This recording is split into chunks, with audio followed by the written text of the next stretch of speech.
2 minutes pour comprendre aujourd'hui le rôle du rire. Alors je suis avec le professeur Gilbert Deray, vous êtes auteur de Choisissez votre destin génétique. Le rire, c'est sympa, c'est agréable, mais c'est pas très scientifique quand même. Eh oui, c'est pas très scientifique parce que les scientifiques s'y intéressent pas. Et malgré tout, la grande majorité des centres de cancérologie américains font du yoga du rire pour leurs patients qui ont un cancer.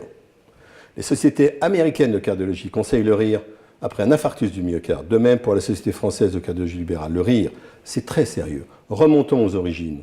Un bébé de 2-3 mois, ça rit. Ça ne rit pas parce qu'on lui a appris, il ne peut pas avoir appris. D'ailleurs, un bébé aveugle, ça rit. Un bébé sourd, ça rit. Donc c'est Dame Nature qui nous a donné le rire.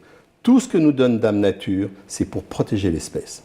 Alors on comprend que marcher, ça puisse protéger l'espèce, mais le rire, en quoi ça protège l'espèce?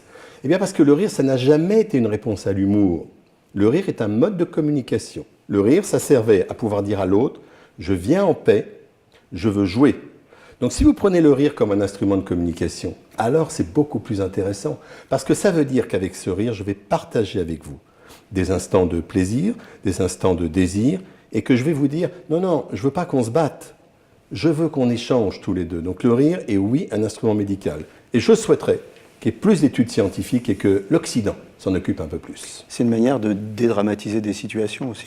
C'est aussi une manière de dédramatiser. Maintenant, revenons quand même aux études. Il y en a quelques-unes qui sont très intéressantes.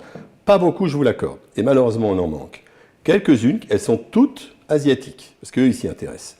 Mais quelques-unes quand même qui nous disent que le rire stimule l'immunité, par exemple. Ce qui est évidemment intéressant dans cette situation. Et on propose à des femmes enceintes de faire des séances de rigolothérapie pour que leurs enfants, écoutez bien, aient moins de problèmes d'allergie.